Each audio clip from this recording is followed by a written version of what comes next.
আলাইকুম রহমতুল্লাহি ওয়া বারাকাতুহু। কেমন আছো শিক্ষার্থীবৃন্দ? আশা করি আল্লাহর রহমতে সকলে ভালো আছো। আগামীকাল 2026 সালে যারা এইচএসসি পরীক্ষার্থী আছো, তোমাদের পরীক্ষা শুরু হতে যাচ্ছে। বাংলাদেশের শিক্ষা কারিকুলাম অনুযায়ী বাংলাদেশের সকল 8টি বিভাগে একযোগে পরীক্ষা অনুষ্ঠিত হবে আগামীকাল সকাল 10 কোটিকার সময়। তো তোমরা ইতিমধ্যেই জানো, আগামীকাল প্রথমত বাংলা প্রথম পত্র দিয়ে তোমাদের পরীক্ষা শুরু হতে যাচ্ছে 2026 সালের ফাইনাল পরীক্ষা, এসএসসি পরীক্ষা। আজ আমি তোমাদের সকল বাংলাদেশের ছাত্রছাত্রীদের কিছু কথা বলবো। কথাটি হচ্ছে একটা উপদেশমূলক কথা। তোমরা যখন কালকে পরীক্ষার সময় তোমরা অন্তত আধা ঘন্টা কিংবা 1 ঘন্টা আগেই পরীক্ষা হল রুমে চলে যাবা, কেন্দ্র চলে যাবা। তোমরা প্রথমত যখন পরীক্ষা হল রুমে প্রবেশ করবা, যখন টিচাররা রুমে প্রবেশ করবে, তো প্রথমত তোমাদের টিচাররা খাতা দিবে। ওই খাতার মধ্যে তোমাদের roll number, registration number, set code, তোমাদের সকল কিছু কি করতে হবে, ফিল আপ করতে হবে। তো ফিল আপ জিনিসটা হচ্ছে তোমাদের জন্য অন্তত গুরুত্বপূর্ণ একটি বিষয়। তো তোমরা কথাগুলো একটু মনোযোগ সহকারে শোনো।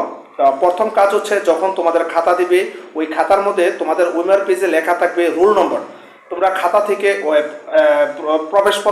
প্রবেশপত্রের মধ্যে তোমাদের রোল নম্বর দেওয়া থাকবে। ওই রোল নম্বরটা সঠিকভাবে তুমি ফিল আপ করবা। এমনকি রেজিস্টার নাম্বার দেওয়া থাকবে, ওই রেজিস্টার নাম্বারটা তোমাদের ফিল আপ করতে হবে। ইভেন কি তোমরা কোন বিভাগ, ওই বিভাগটাও তোমাদের কি করতে হবে, ওই খাতা ওইবার পেজের মধ্যে কি করতে হবে, ফিল আপ করতে হবে। যখন তুমি ফিল আপ করবা, roll number, register number fill up করবা, তখন বৃত্ত ব্রড করতে হয়। ওই বৃত্তগুলো তোমাদের সুন্দর মতো ব্রড করতে হবে। কিন্তু তোমাদের সাবধানতা অবলম্বন করতে হবে। বৃত্ত যখন ফিল আপ করবা, তোমাদের ভুল যে না ঘটে, বৃত্তটা সঠিকভাবে ফিল আপ করবা। যখন তোমাদের যদি কখনো ভুল হয়ে যায়, তখন কিন্তু এটা গুরুত্বপূর্ণ একটা বিপদে পড়ে যাবা। তো তোমাদের আমি একটি কথাই বলবো, যখন তোমরা ফিল আপ করবা, ওই ফিল আপ জিনিসটা গুরুত্ব সহকারে তোমরা ফিল আপ করবা, সতর্কতার সাথে ফিল আপ যে ভুল কখন না হয়। সেট কোড এটাও ফিল আপ করবা সুন্দর মতো, রোল নম্বর, রেজিস্ট্রেশন নাম্বার, বৃত্তগুলো এটাও সুন্দরভাবে ফিল আপ করবা। যদি ইনকেস কোনো সময় তোমরা ভুল করেই ফেলো, বৃত্ত ফিল আপটা ভুল করে ফেলো, সাথে সাথে ক্লাসের মধ্যে যারা শিক্ষক আছে, গার্ড দিবে, তাদেরকে সাথে সাথে তোমাদের কি করতে হবে, জানাতে হবে। এটি হচ্ছে তোমাদের মূল লক্ষ্য। আমি আবারও বলি, তোমাদের সবচেয়ে ইম্পর্টেন্ট বিষয়টা হচ্ছে তোমাদের roll number, registration number, set code, মানে সব কিছু সঠিকভাবে লিখে বৃত্ত ব্রড করা। বৃত্তগুলো যে তোমাদের ভুল না হয়, এদিকে তোমাদের লক্ষ্য রাখতে হবে। এটা হচ্ছে তোমাদের মূল প্রতিবাচক প্রথম উপদেশ আমি তোমাদের দিলাম।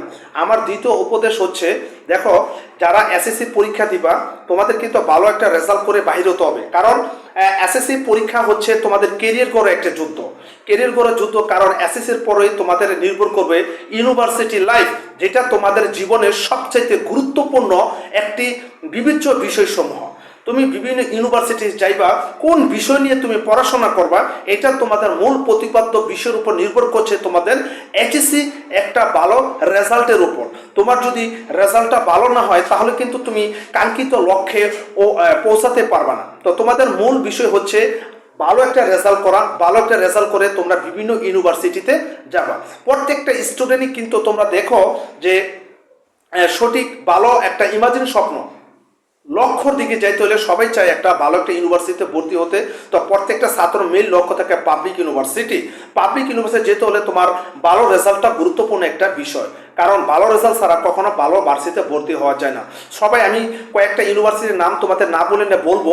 যেমন বাংলাদেশে সবাই চায় পাবলিক ইউনিভার্সিটি যেতে। যেমন একটা university Dhaka university, Jagannath university, Jahangirnagar, Chittagong, Rajshahi, বিভিন্ন যে পাবলিক ইউনিভার্সিটিগুলো আছে, ওই জায়গায় তোমরা ভর্তি হতে চাও, চান্স পেতে চাও। বিভিন্ন সাবজেক্ট অনুসারে তোমাদের সাবজেক্ট মতো, চুজ মতো রেজাল্টের উপর ভিত্তি করে সাবজেক্ট নিয়ে ভর্তি হতে চাও, অনার্স করতে চাও।